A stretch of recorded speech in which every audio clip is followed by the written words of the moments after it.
അസ്സലാമലൈക്കും. ജോലിയിൽ പ്രമോഷൻ ലഭിക്കുവാൻ അഥവാ നിങ്ങൾക്ക് സാമൂഹിക മേഖലകളിൽ പദവി വർദ്ധിക്കുവാൻ, ജനങ്ങളുടെ ഇടയിൽ നിങ്ങൾക്ക് സ്വാധീനമുണ്ടാവാൻ നിങ്ങൾ ഈ പറയും വിധം ചെയ്യുക. 40 ദിവസം തുടർച്ചയായി നിങ്ങൾ ഇങ്ങനെ ചെയ്യുകയാണെങ്കിൽ എല്ലാവിധത്തിലുള്ള സ്ഥാനക്കയറ്റവും ഐശ്വര്യവും അന്തസ്സും ഉണ്ടാകുന്നതാണ്. ഏത് ജോലിയിലാവട്ടെ, എന്ത് കാര്യങ്ങളിൽ ഏർപ്പെട്ടാലും നിങ്ങൾക്ക് ഉയർന്ന പദവിയിലെത്താനുള്ള ഒരു ഭാഗ്യം ലഭിക്കും. അതിന് നിങ്ങൾ ചെയ്യേണ്ടത് സുബഹി നമസ്കാരത്തിന് സുന്നത്തിൻ്റെയും ഫർളിൻ്റെയും ഇടയിൽ കിബിലക്കു നേരെ ഇരുന്ന് മറ്റൊന്നും തന്നെ സംസാരിക്കാതെ 41 തവണ ബിസ്മിയോട് കൂടി സൂറത്തുൽ ഫാത്തിഹ ഓതി ദുആ ചെയ്യുക. ആ സമയത്ത് നിങ്ങളുടെ മനസ്സിൽ എന്താണോ നിങ്ങൾക്ക് അള്ളാഹുവിനോട് പറയാനുള്ളതെന്ന് വെച്ചാൽ നിങ്ങൾ ആ സമയത്ത് ദുആ ചെയ്യുക.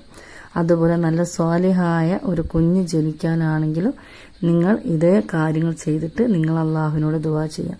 മറ്റൊന്ന്, കണ്ണ് രോഗമുള്ളവരുണ്ടോ, കണ്ണിന് വേദന, കണ്ണിന് ചുവപ്പ്, എപ്പോഴും കണ്ണിന് അസുഖങ്ങളായിട്ട് നടക്കുന്നവർ, അതുപോലെ കാഴ്ച കുറഞ്ഞു വരുന്ന ആളുകൾ, അവരും ഇതുപോലെ 41 തവണ ബിസ്മിയോടുകൂടി സൂറത്തുൽ ഫാത്തിഹ ഓത്.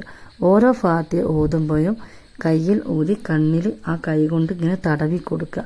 ഇൻഷാ അല്ലാഹ് നല്ലൊരു മാറ്റങ്ങൾ നിങ്ങൾക്ക് ഉണ്ടാവും ജീവിതത്തിൽ.